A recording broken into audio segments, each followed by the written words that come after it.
Hello guys! Magandang hapon sa inyong lahat.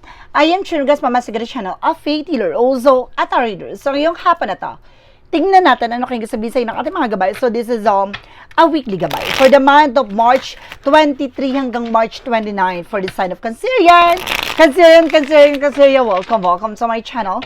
Ano kayang messages, advices, ang spirit guides ang ating masasaga for today's video? Kanino kayang energy o kaganapan sa buhay ng mga Cancerian ang ating mahagilap? So guys, this reading is a general reading lamang, hindi lahat makaka-resonate. Kunin lang ang makaka-relate sa inyo.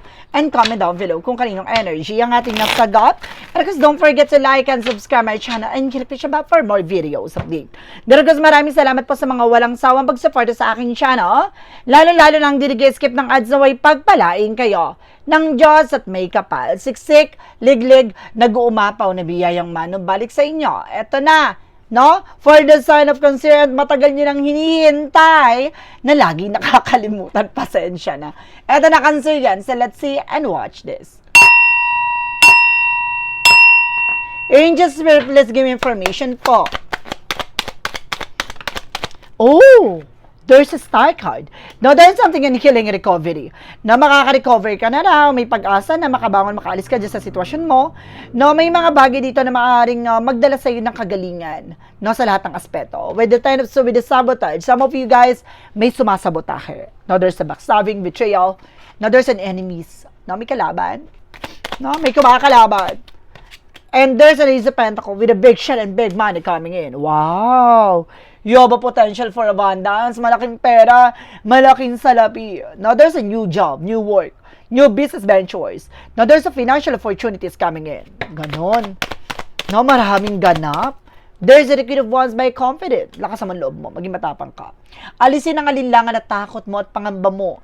Kailangan palaban ka. No?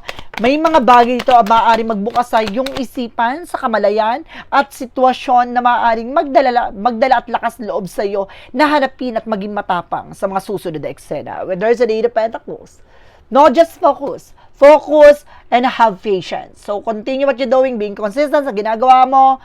No, na lahat ng bagay na ito ay maaaring makakamtan mo kung may pagpupursige at pagtsatsaga sa ginagawa mo. I feel something, a new job, no? A new job, a new work, no? A new business venture. And there's a Four of Wands, a celebration for a lifetime. Wow!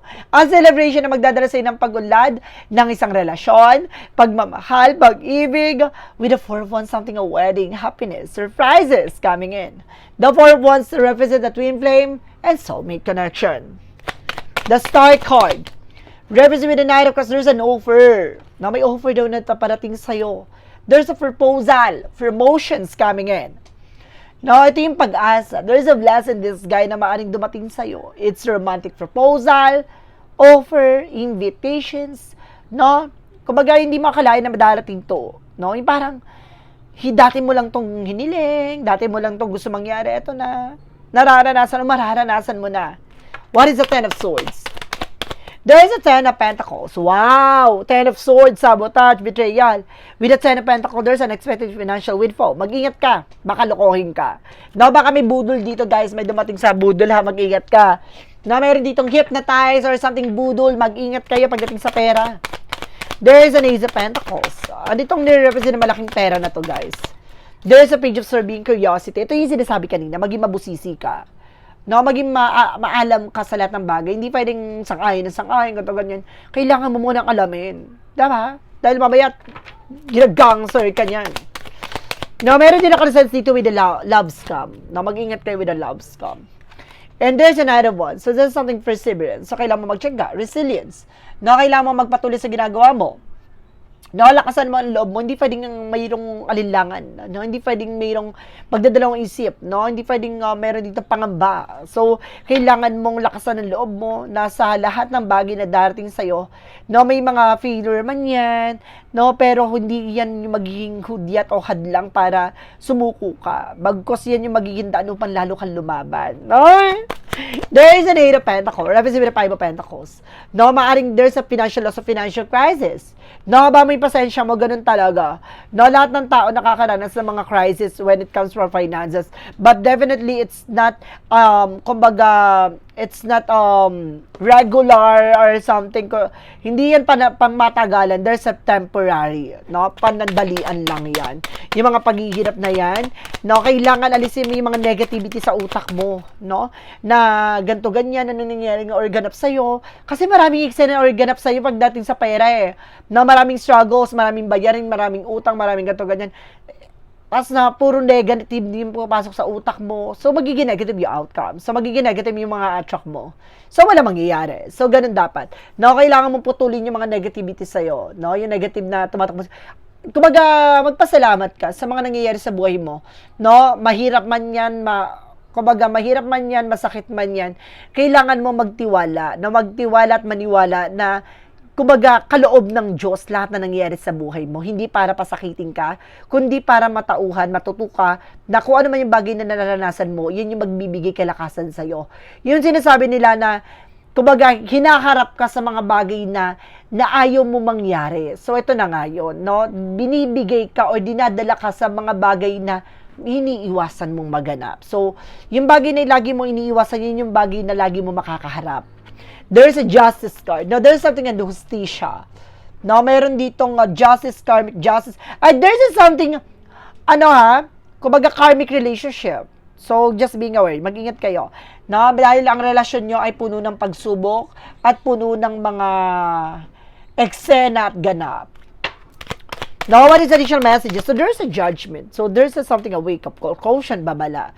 No, may mga bagay dito pinapaalalahanan ka na ito yung bagay na maaring magigising sa'yo, no, para mabago eksena mo. So, may mga offer na darating na don't be missed. Na wag mong hayaang mapadagpas pa.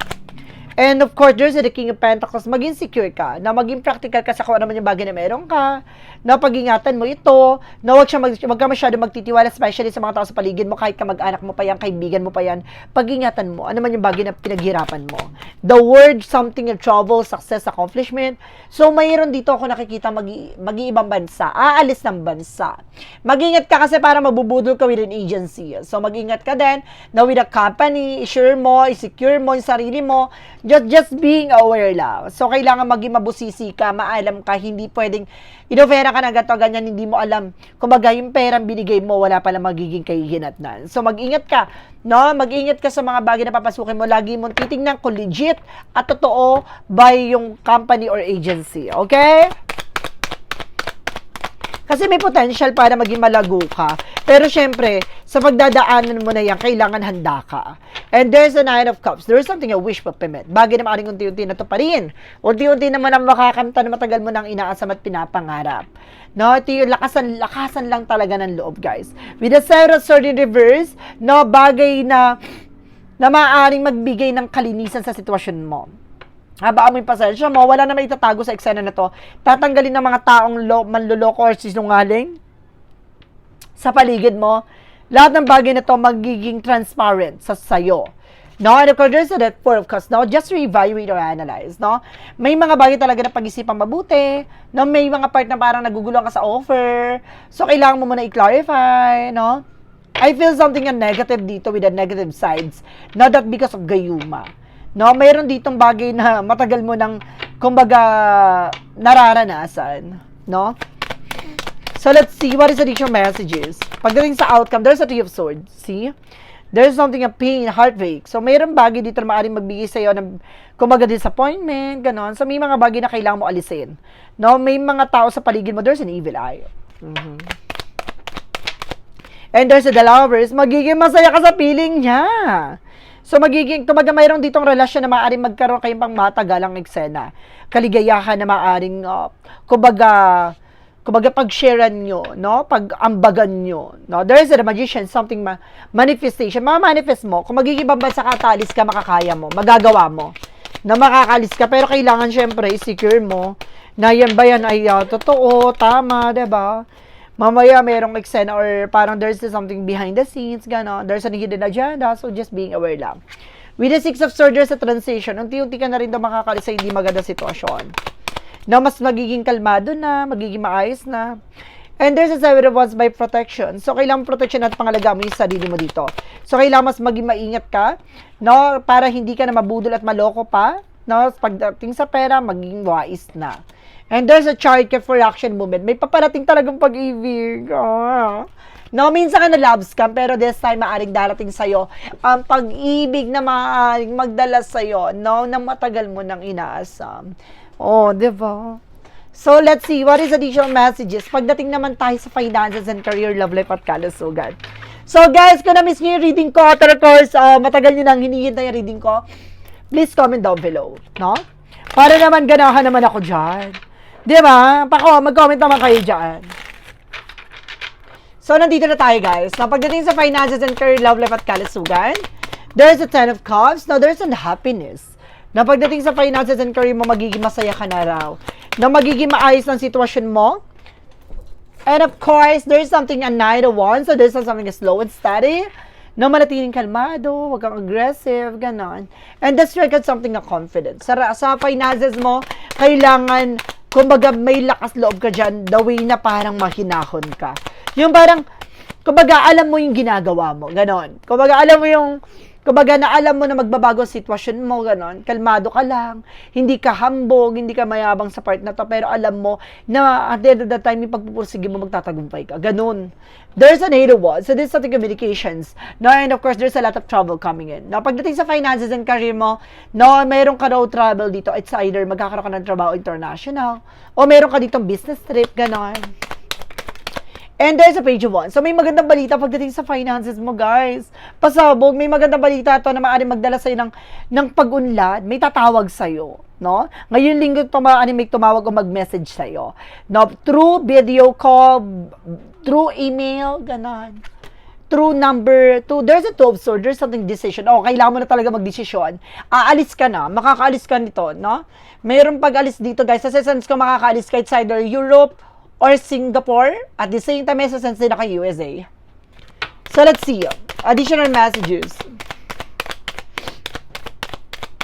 Italy. May nasa din kay Italy. Okay. Pagdating sa love life, there's a King of Cups. No, there's a devoted for the person. Na meron ditong very devoted daw sa'yo, ganon. And of course, there's a first, so it's something rest. So, kailangan mo na pahinga. No, pahinga din. Or kailangan, there's something in intuition, guys. Makinig ka. No, may takot at pangamba dito. May gayuma ako na sense, ha? With the 10 of Wands, something burden. Na maaaring nagbibigay pasakit sa relasyon mo. Dahil, of course, there's something, guys, with the 5 of Cups, something disappointment and loss. See? Kaya ka nawawalan lagi ng love life. May curses. No, kaya lagi nabibigo. There's a 3 of Pentacles. No, teamwork. Ibig sabihin, hindi lang isa, 3 ang gumagawa sa'yo. There's a 5 of Swords. Nagkakaroon ng self-sabotage kasi more on chika ka. Or maaaring nakakakuha ng information sa'yo. Now, let's see. Pagdating naman tayo sa kalusugan.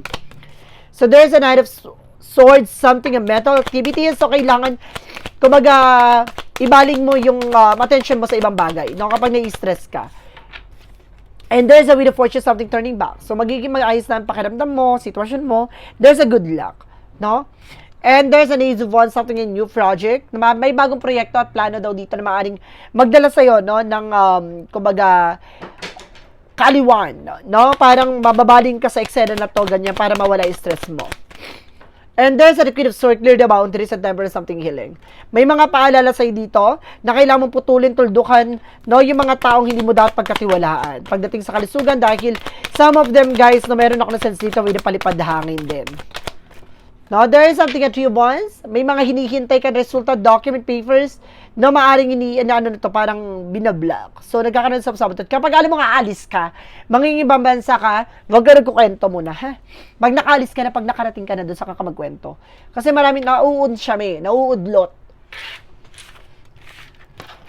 So, let's see, pagdating naman tayo, even sa medical, ha, may sense ako dito. Kapag mga nagpapamedical dyan, huwag kayo nagkwento ng kwento na magpapamedical ka na, ganito, ganyan, alis ka na. Huwag, kasi may evil eye. What is the magical fair messages advices? Represent, guys, with a vegetarian, so kailangan more in veggies, ha? Gulay-gulay muna atake nyo, guys. And there's a practice. So, kailangan nyo i-practice and enhance your ability and polish your skills. Na mas malawikin pala kasi mo ang iyong kakayanan, kaalaman sa lahat ng bagay. For yin and yang oracle card, there is something a justice and karma. No, meron talaga ako ng sense with a karma, with curses. So, ibig sa swertein kami na malas ka. And there's a truth. No, ipinapakita sa yung katotohanan sa likod ng mga nangyayari sa iyo. So, ito na nga, nalalaman mo na, o nalaman mo na, ngayon na. Ganon. So, for synchronicities, ano yung sign or signals? There's a gentleness. Okay, kaya mo ba to? Maging mahinihin ka, no? Maging kalmado ka. No, there's a fall. Dahil lahat ng mga bagay kung para sa'yo. Ganon. No? Falling to pieces. No, may mga bagay na ipagkakalob sa'yo ayon sa kalooban ng Diyos. With the Romans, say for Mystic the Oracle deck. Okay, there is a grace. No, there's a no second chances. Meron ditong namatayan ng asawa, ha? Meron ditong naman siya, shaggy. It's either you or your prison. No, there's a cross-watcher out there, guys. Hello. And there's a sex good time. So, madidiligan ka, no? Maaaring, di ba? Maaaring ito na yung time para maging masaya ka sa feeling niya. What is Archangel Michael messages? Focus upon divine perfect health. So, kumaga mag-focus ka rin sa iyong kalusugan. No? Kailangan mo tutukan ng iyong kalusugan. Diba? Health is wealth. What is the Jesus loving quote said? Ay, dalawa yung sinabi, guys, ha? You heavenly Father know that you have need all of this. So, alam ng ating Panginoon na lahat ng bagay na to ay kailangan mo. Na lahat ng mga bagay na to ay gusto mo, ibibigay sa iyo ayon sa kalooban ng Diyos. And there's something now, what things soever desire, when you pray, believing that you receive them, and you shall have them. See? Same atake. Na ano daw yung mga bagay na inaasam mo, pinagdarasal mo, kung naniniwala ka na matatanggap mo to ayon sa kalooban ng Diyos, matatanggap mo. Diba? Iba yung power of prayer, no? Iba yung power of manifestation. So guys, there's something a weekly gabay for the month of March 23 hanggang March 29 for the sign of Cancerian. So Cancerian, maraming salamat po for this wonderful reading. So once again, this reading is a general reading lamang, hindi lahat makaka-resonate. Kunin lang ang makaka-relate sa inyo and comment down below kung kaninong energy ang ating nasagap. Because don't forget to like and subscribe my channel. And give a question ba for more videos update. Kasi maraming salamat po sa mga walang sawa pag-support sa aking channel. Lalo nang dirigil-skip ng ads away pagpalain kayo ng Diyos at may kapal. Siksik, liglig, nag-uumapaw na biyayang manang balik sa inyo. Maraming salamat din si Drex Video. Bye-bye and babush.